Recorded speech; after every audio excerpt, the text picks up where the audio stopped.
صحیح بخاری کا باب نمبر 64 عورتوں کا مردوں کے ہمراہ طواف کرنا۔ صحیح بخاری کا باب نمبر 64 عورتوں کا مردوں کے ہمراہ طواف کرنا۔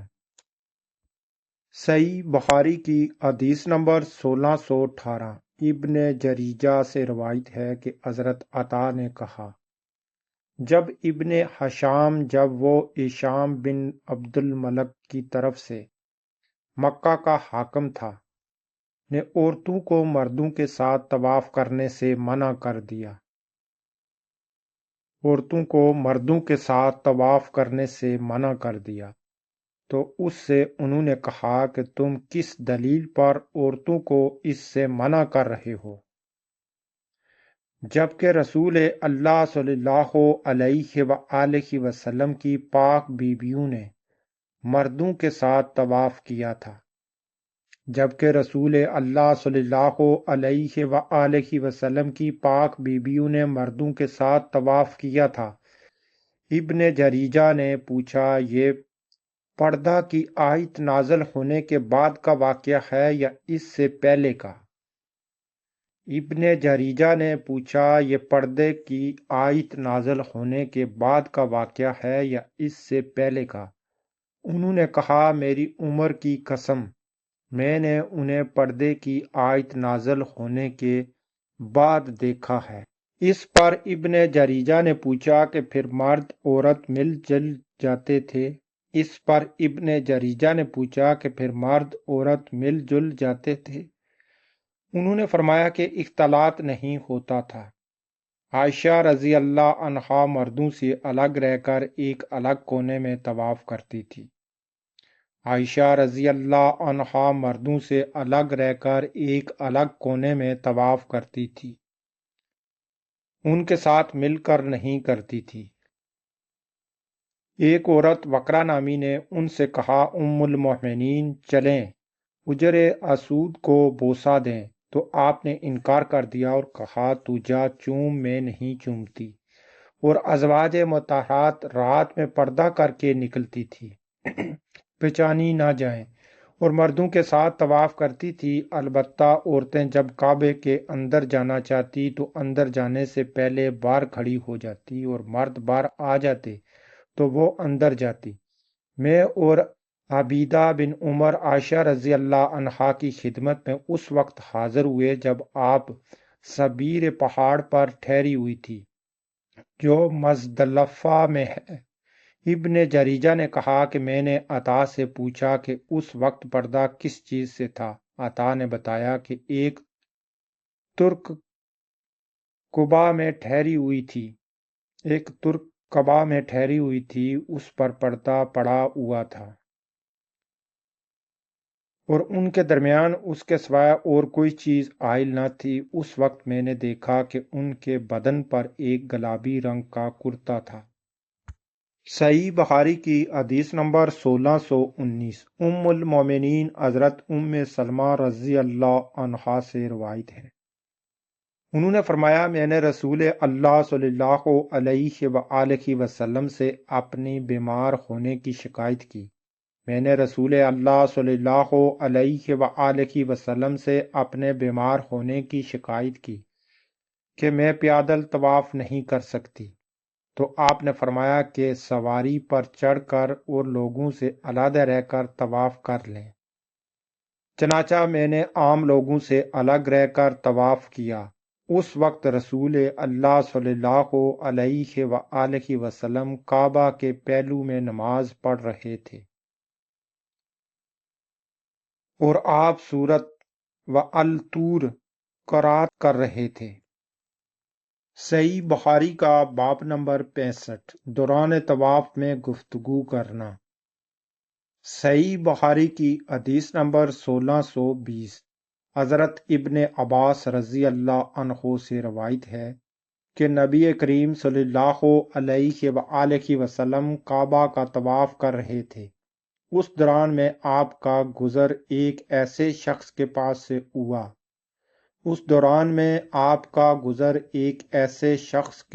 سے ہوا جس نے اپنا ہاتھ تسمے یا داغے یا کسی اور چیز کے ذریعے سے دوسرے شخص سے باندھ رکھا تھا۔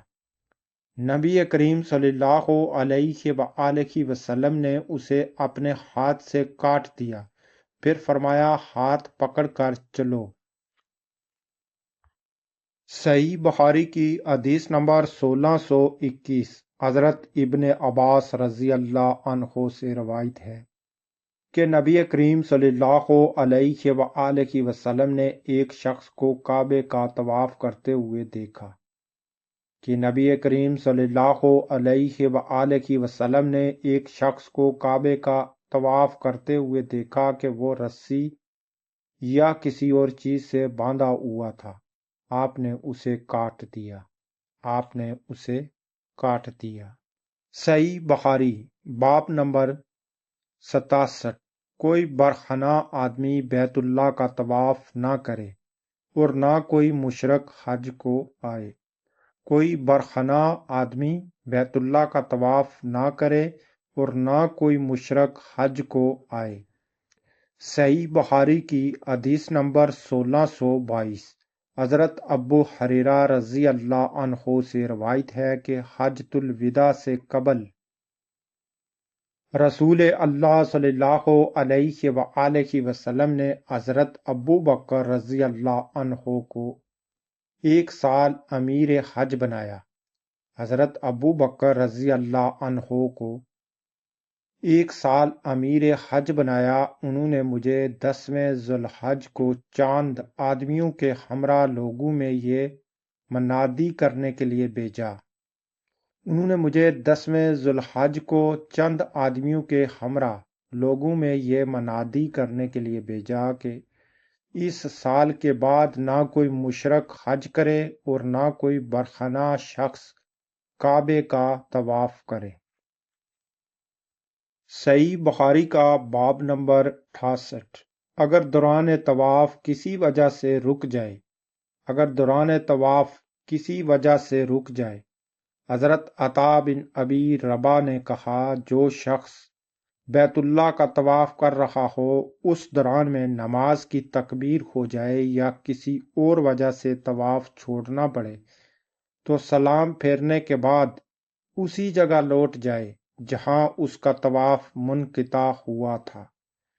حضرت عطا بن ابی نے کہا جو شخص بیت اللہ کا طواف کر رہا ہو اس دوران میں نماز کی تکبیر ہو جائے یا کسی اور وجہ سے طواف چھوڑنا پڑے تو سلام پھیرنے کے بعد اسی جگہ لوٹ آئے جہاں اس کا طواف منقطع ہوا تھا۔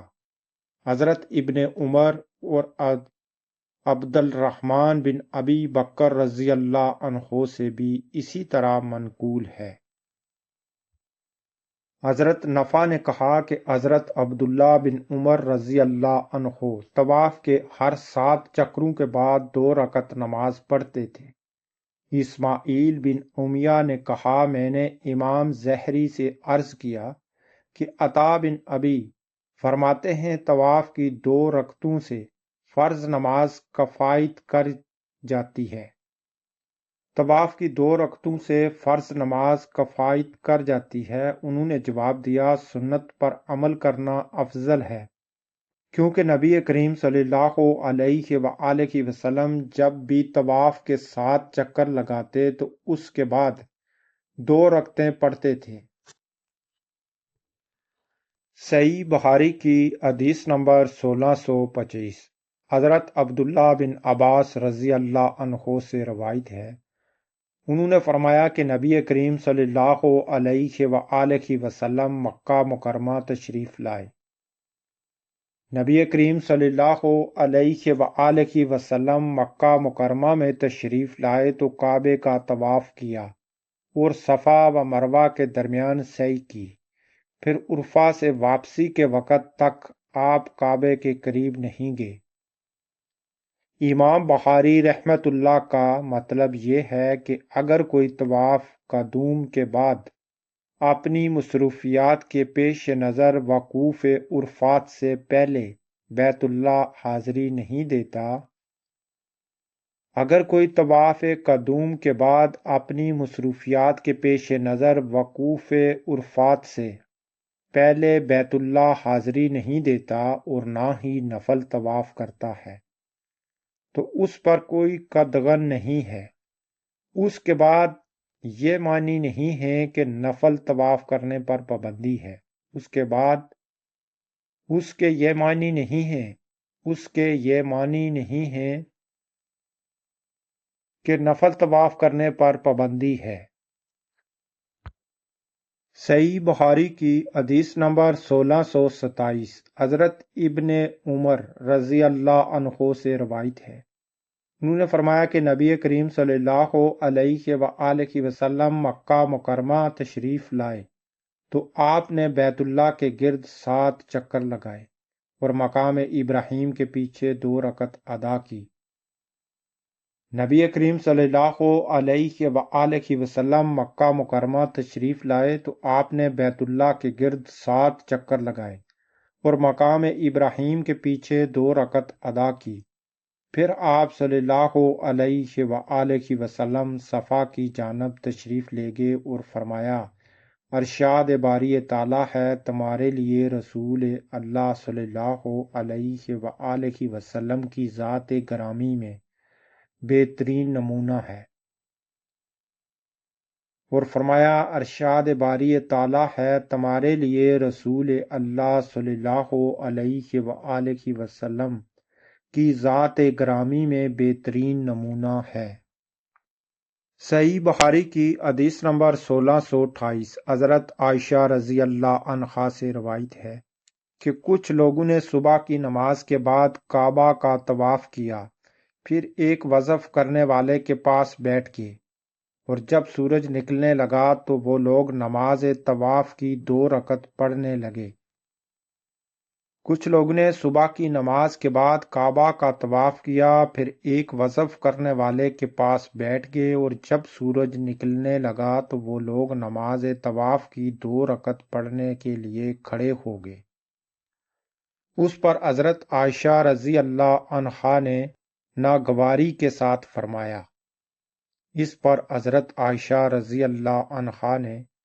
ناگواری کے ساتھ فرمایا، جب سے تو یہ لوگ بیٹھے تھے اور جب وہ وقت آیا کہ جس میں نماز مکروہ ہے تو نماز کے لیے کھڑے ہو گئے، اور جب وہ وقت آیا کہ جس میں نماز مکروہ ہے تو نماز کے لیے کھڑے ہو گئے۔ صحیح بخاری میں بہت سی حدیثیں ہیں جن میں صحابہ اکرام نے کہا ہے کہ ہمارے پیارے نبی حضرت محمد صلی اللہ علیہ وآلہ وسلم نے سورج کے نکلنے کے وقت اور سورج کے ڈوبنے کے وقت نماز پڑھنے سے منع فرمایا ہے۔ سورج نکلنے کے وقت اور سورج ڈوبنے کے وقت کوئی بھی نماز، چاہے وہ نفلی ہو یا فرض ہو، پڑھنے سے منع فرمایا ہے۔ اگر سورج نکل رہا ہے تو اس دوران میں نماز نہیں ادا کرنی جب تک کہ سورج پوری طرح نکل نہ جائے۔ اسی طرح جب سورج ڈوب رہا ہو تو اپنی نماز، فرض ہو یا نفل ہو، اس کو روک لینا چاہیے، نماز نہیں پڑھنی چاہیے۔